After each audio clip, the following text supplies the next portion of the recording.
1857च्या बंडाची गोष्ट म्हटलं की आपल्याला काय आठवतं? मंगल पांडे, शिपायांचा तो असंतोष आणि हो, ती चरबी लावलेली काडतुसं. पण खरं सांगायचं तर ही फक्त एक ठिणगी होती. या ठिणगीच्या खाली ना अनेक दशकांपासून एक मोठा आर्थिक वणवा धुमसत होता. आज आपण त्याच वणव्याची कहाणी म्हणजे 1857च्या बंडामागे दडलेली खरी आर्थिक कारणं कोणती होती हे समजून घेणार आहोत. बघा, या घटनेला आपण अनेकदा शिपायांचे बंड असं म्हणून मोकळे होतो. पण जरा विचार करा, हे खरंच फक्त शिपायांपुरतं मर्यादित होतं का? जर फक्त सैनिकच नाराज होते, तर मग या बंडाची आग संपूर्ण देशभर कशी काय पसरली? यात सामान्य शेतकरी, कारागीर, एवढंच काय जमीनदार सुद्धा का सामील झाले असतील? या प्रश्नांची उत्तरं आपल्याला या नावाच्या खूप पलीकडे घेऊन जातात. बरोबर, ती काडतुसांची घटना फक्त एक निमित्त ठरली, एक शेवटचा धक्का होता तो. खरी आग तर कित्येक वर्षांपासून आतल्या आत धुमसत होती आणि ही आग लावली होती ब्रिटिशांच्या आर्थिक धोरणांनी. याच धोरणांमुळे भारताची अर्थव्यवस्था अक्षरशः पोखरली गेली होती.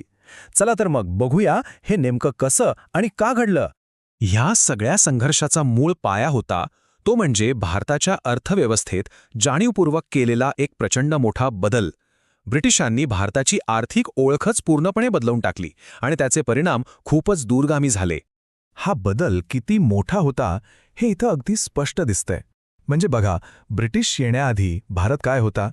तर तयार वस्तू बनवणारा आणि जगभरात विकणारा एक मोठा देश.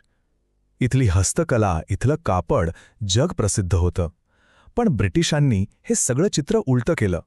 त्यांनी भारताला फक्त कच्चा माल पुरवणारा देश बनवून ठेवलं. म्हणजे इथून कापूस न्यायचा आणि इंग्लंडच्या कारखान्यात त्याचं कापड बनवून परत इथेच विकायचं. आणि या बदलाचा पहिला आणि सगळ्यात मोठा फटका बसला तो भारताच्या स्थानिक उद्योगांना. ब्रिटिशांनी अगदी पद्धतशीरपणे इथल्या पारंपरिक हस्तकला आणि लहान मोठ्या उद्योगांना अक्षरशः संपवून टाकलं. हे काही एका रात्रीत घडलेलं नाहीये. यामागे एक पक्की योजना होती. 1813मध्ये त्यांनी एक चार्टर ॲक्ट आणला आणि ब्रिटिश वस्तूंसाठी भारताचे दरवाजे अक्षरशः सताड उघडे केले. आता इंग्लंडच्या मोठमोठ्या कारखान्यामध्ये बनलेला माल स्वस्त असणारच. त्या मालाचा इतका पूर आला की आपले हाताने वस्तू बनवणारे कारागीर त्यांच्यासमोर टिकावच धरू शकले नाहीत. याचा परिणाम एकेकाळी वैभवाने तळपणारी ढाका आणि मुर्शिदाबादसारखी शहरं ओसाड पडली. या सगळ्याची मानवी किंमत खूप मोठी होती. लाखो कुशल कारागीर, विणकर, शिल्पकार हे सगळे एका रात्रीत बेरोजगार झाले. त्यांच्या पिढ्यानपिढ्या चालत आलेले व्यवसाय धुळीला मिळाले आणि त्यांच्यासमोर दुसरं काही कामच उरलं नाही. यातूनच एक प्रचंड मोठा असंतुष्ट आणि हताश वर्ग तयार झाला. बरं, हे संकट फक्त शहरांपुरतं किंवा कारागिरांपुरतं नव्हतं. आता आपण उद्योगांकडून शेतीकडे वळूया. ही आग खेड्यापाड्यांपर्यंत पोहोचली होती, जिथे शेतकरी आणि जमीनदार दोघेही ब्रिटिशांच्या धोरणांच्या कचाट्यात सापडले होते. ब्रिटिशांनी जमीन महसूल म्हणजे शेतसारा गोळा करण्यासाठी वेगवेगळ्या पद्धती आणल्या. कायमधारा, रयतवारी, महालवारी नावं जरी वेगवेगळी असली तर या सगळ्यांचा उद्देश एकच होता: शेतकऱ्याचं काहीही हो, त्याच्याकडून जास्तीत जास्त महसूल कसा वसूल करता येईल. आणि ही एक साखळीच होती, गरिबीकडे नेणारी. बघा, आधी शेतकऱ्यांवर त्यांच्या क्षमतेपेक्षा कैक पटीने जास्त कर लादले. तो कर भरण्यासाठी त्यांना सावकारांकडून कर्ज घ्यावं लागायचं आणि एकदा का ते कर्ज घेतलं की ते कर्जाच्या खाईत कायमचे अडकून पडायचे. एवढंच नाही तर जे जुने जमीनदार होते, जे वेळेवर महसूल भरू शकले नाहीत, त्यांच्या जमिनीसुद्धा जप्त केल्या जायच्या. म्हणजे काय तर शेतकरी आणि जमीनदार दोघंही देशोधडीला लागले. आणि आता तिसरं आणि सगळ्यात महत्त्वाचं आर्थिक कारण ते म्हणजे संपत्तीचा निचरा. ब्रिटिशांनी एक अशी व्यवस्था तयार केली होती ज्यातून भारतातील अमाप संपत्ती अगदी पद्धतशीरपणे इंग्लंडकडे खेचली जात होती. यालाच इकॉनॉमिक ड्रेन किंवा संपत्तीचा निचरा असं म्हणतात.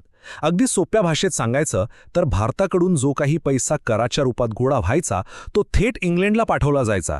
तो पैसा कशासाठी वापरायचे तर इथल्या अधिकाऱ्यांचे मोठे मोठे पगार, ब्रिटनमधील खर्च आणि कंपनीच्या युद्धांसाठी. आणि या बदल्यात भारताला काय मिळायचं? शून्य, काहीही नाही. हा पूर्णपणे एकतर्फी व्यवहार होता, एक वन वे ट्रॅफिक. ही आर्थिक पिळवणूक इतकी भयंकर होती की समाजातला एकही घटक त्यातून सुटला नाही. शेतकऱ्यांना कर आणि कर्जाने चिरडून टाकलं.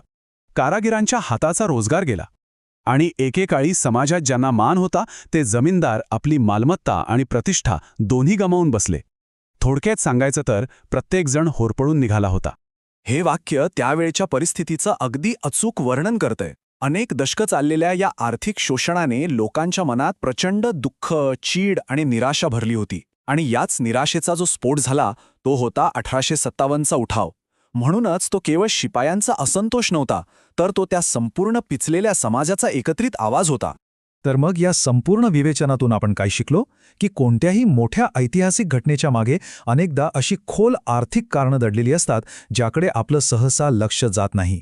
1857चं बंड हे एका दिवसात किंवा एका घटनेमुळे घडलेली गोष्ट नव्हती. तो होता अनेक दशकांच्या आर्थिक शोषणाचा, उद्ध्वस्त झालेल्या उद्योगांचा आणि देशोधडीला लागलेल्या शेतकऱ्यांच्या वेदनेचा तो एक एकत्रित स्फोट होता. ती एक सामाजिक प्रतिक्रिया होती. आणि जाता जाता एक विचार करण्यासारखा प्रश्न, जेव्हा आपण इतिहासातल्या कोणत्याही मोठ्या घटनेच्या केवळ राजकीय नाही तर आर्थिक मुळांपर्यंत जातो, तेव्हा त्या घटनेकडे बघण्याचा आपला दृष्टिकोन बदलतो का? मला वाटतं हे आपल्याला केवळ तारखा आणि नावांच्या पलीकडे जाऊन त्या मागे दडलेल्या खऱ्या मानवी वेदना आणि संघर्षाला समजून घ्यायला नक्कीच मदत करतं.